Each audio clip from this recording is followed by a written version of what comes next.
Olá e boas-vindas a mais uma das nossas explorações profundas.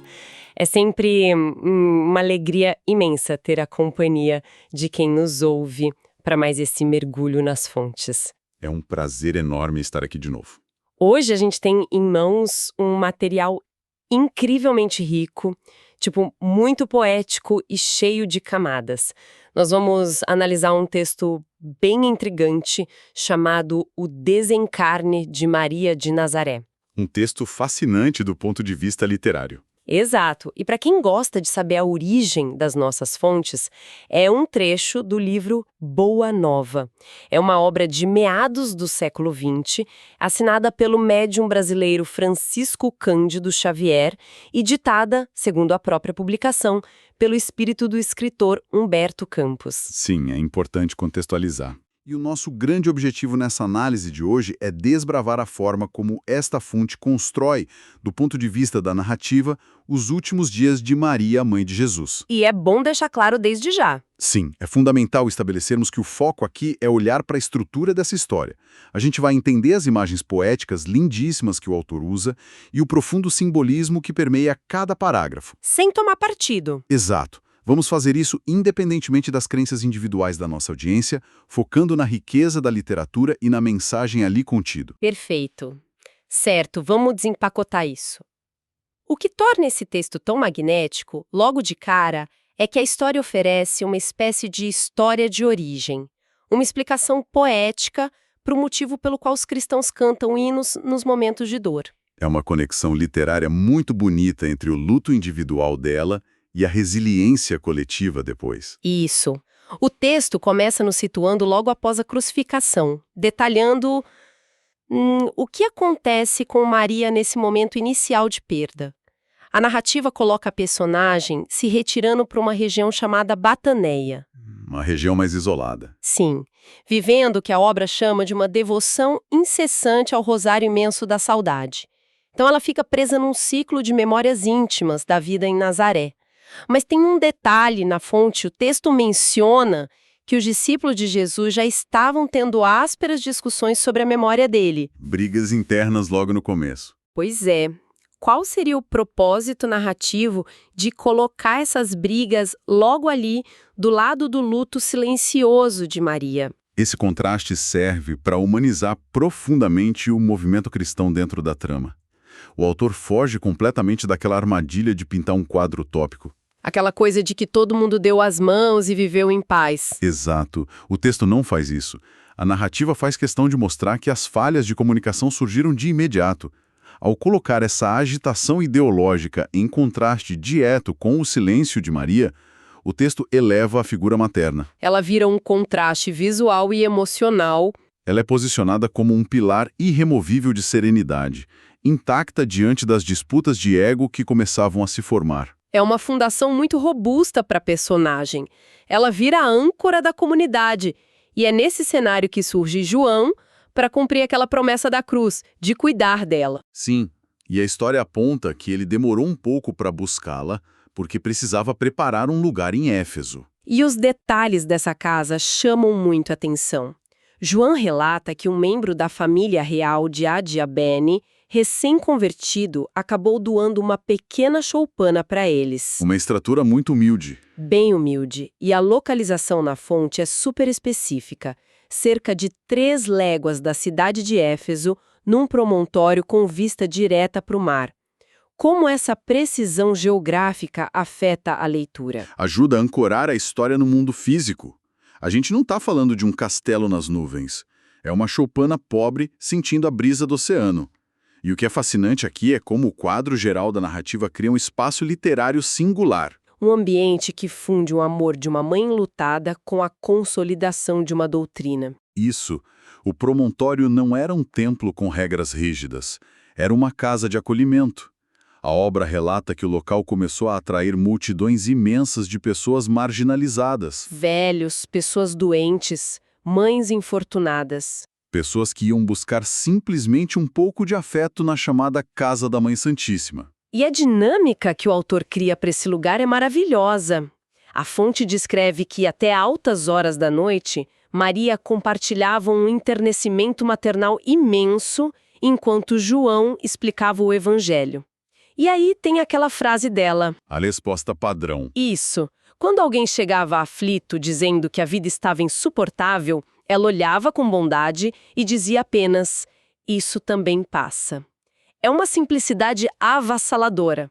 O que está por trás dessa fala na obra? Essa pequena frase atua como a espinha dorsal da filosofia do livro.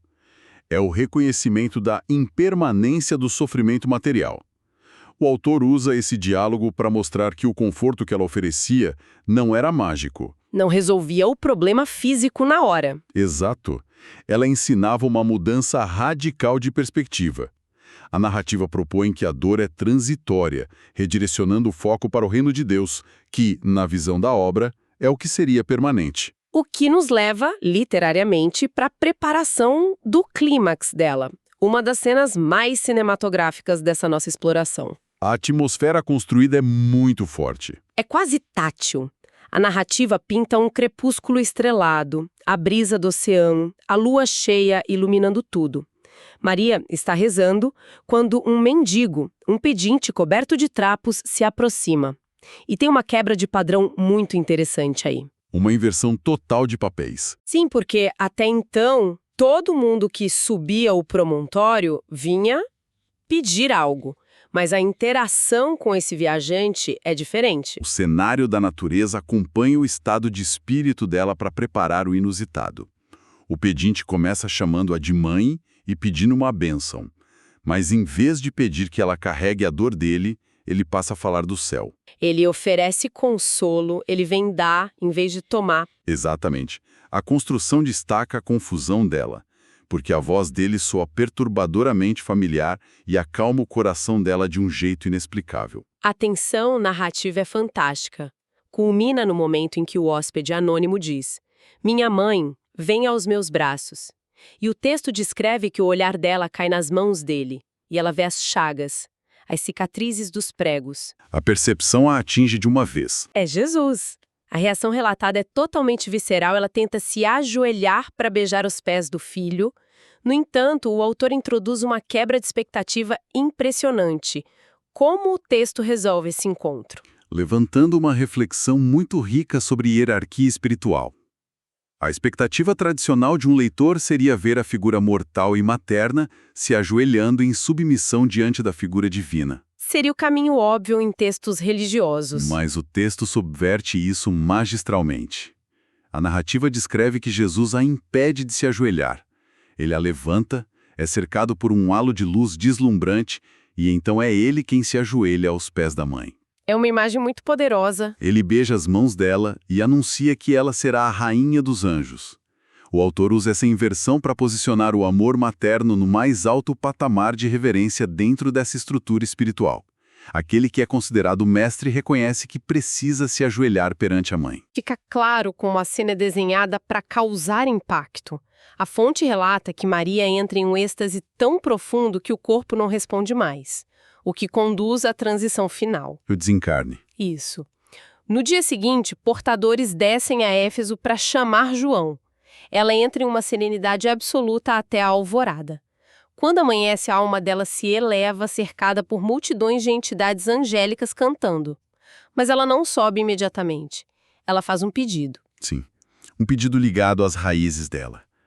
Antes de partir, a narrativa faz com que ela queira ver a região do Lago de Genizaré do Alto, o Mar de Tiberíades. E a forma como o autor descreve essa visão panorâmica é sensacional.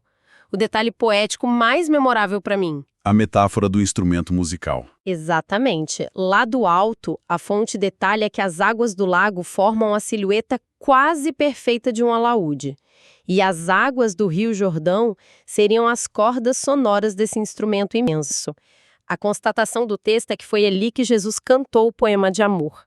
Por que um alaúde? Porque o alaúde é o instrumento clássico dos trovadores, dos que levam mensagens através da arte.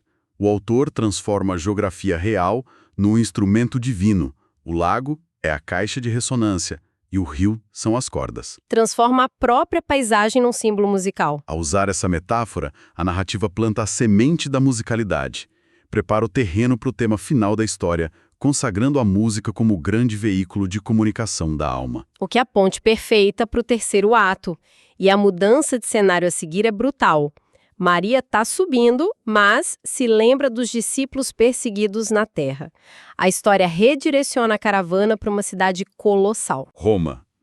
Implícita como Roma. Sim, cheia de mármores ricos, liteiras patrícias carregadas por escravos miseráveis, monumentos ostensivos. O contraste é proposital, não é? Muito afiado.